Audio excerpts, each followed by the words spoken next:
how are you today? It's me, Auntie Alison, and I cannot wait to share this story with you. But first, I want us to talk about a couple of things. It is very cold outside. The leaves have fallen off of the trees, and there might be some snow falling in different areas. What season do you think it is? That's right, it's winter. Very good. What do we wear on our hands in the winter? That's right, either gloves or mittens. Today, we're going to read a book called The Mitten. It was written by Jan Brett. She is one of my favorite authors. So we will be reading several different books by her. So don't forget to check out my videos and see when I get another one out. Before we start, I also want to tell you about this book. It is a Ukrainian folktale retold by Jan Brett. Now, I brought something with us today, or with me today, and this is called a globe. That's right. It is in the shape of the earth. It's tilted on its axis and it spins just like the earth does. All right, right up here is where we live in the United States, or that's where I live. Now, the Ukraine, you go all the way across the ocean, all the way over here in the north, and here is the Ukraine right here. It was part of Russia, but now it is on its own, and it's called the Ukraine. That's where this folktale comes from. All right, it might be fun for you to be able to look it up on a globe or a map. Let's get started with the mitten.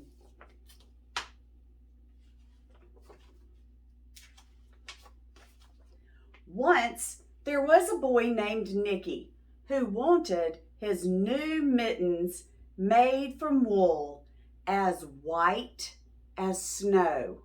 Now you see in the Ukraine, it's what? It's snowing because it's so cold there.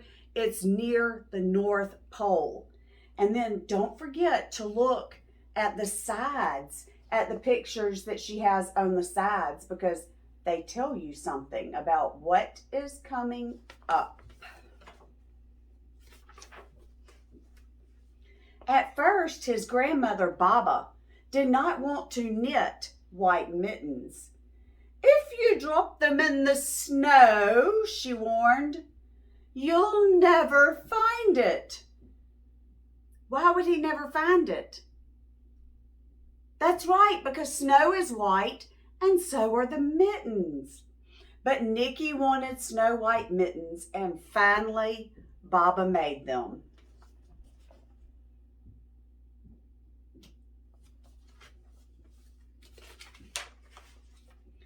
After she finished, she said, "When you come home first, I will look to see if you are safe and sound.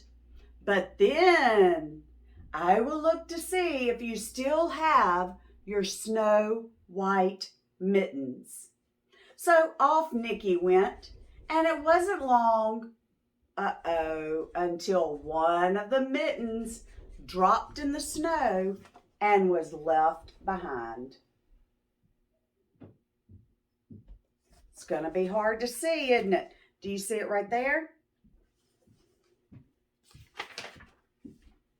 A mole, tired from tunneling along, discovered the mitten, and he burrowed inside. It was cozy and warm and just the right size, so he decided to stay.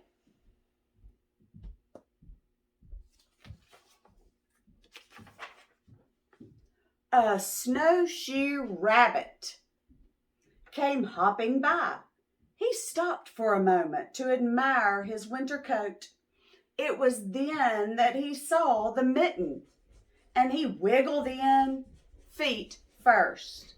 The mole didn't think there was room for both of them, but when he saw the rabbit's big kickers, he moved over.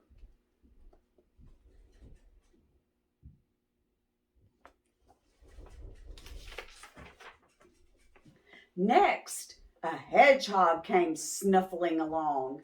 Having spent the day looking under wet leaves for things to eat, he decided to move into the mitten and warm himself.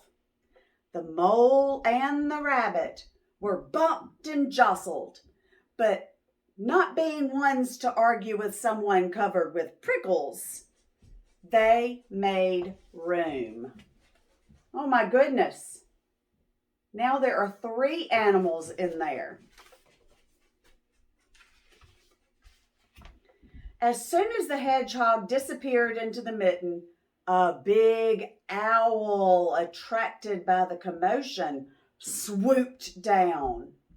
When he decided to move in also, the mole, the rabbit, and the hedgehog grumbled. But when they saw the owl's glinty talons, they quickly let him in.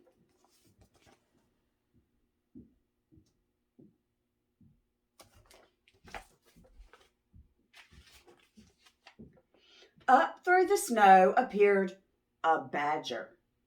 He eyed the mitten and began to climb in.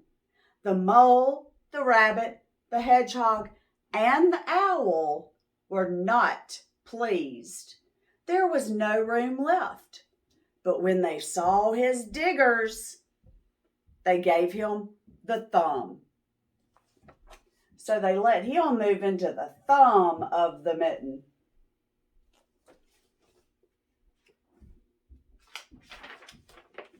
Oh no! It started snowing, but the animals were snug in the mitten. A waft of warm steam rose in the air, and a fox trotting by stopped to investigate. Just the sight of the cozy mitten made him feel drowsy. The fox poked his muzzle in when the mole, the rabbit, the hedgehog, the owl, and the badger saw his shiny teeth. They gave the fox lots of room.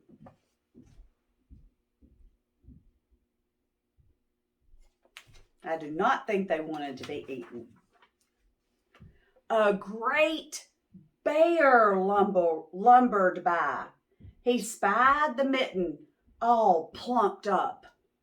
Not being one to be left out in the cold, he began to nose his way in. The animals were packed as tightly as could be. But what animal would argue with a bear? The mitten swelled and stretched. It was pulled and budged to many times its size. But Baba's good knitting held fast.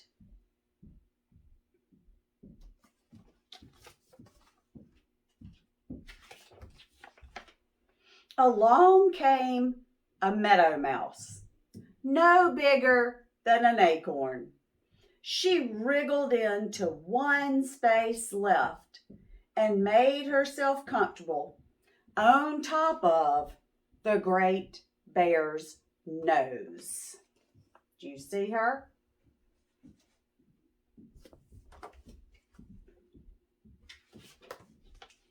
The bear, tickled by the mouse's whiskers, gave an enormous sneeze. Ah! Ah! Achoo! The force of the sneeze shot the mitten up into the sky and scattered the animals in all directions.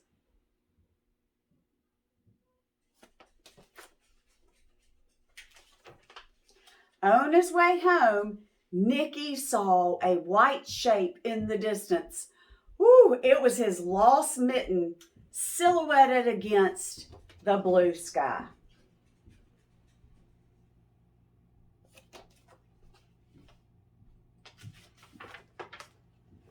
As he ran to catch his snow white mitten, he saw Baba's face in the window. First, she looked to see if he was safe and sound. And then she saw that he still had his new mittens.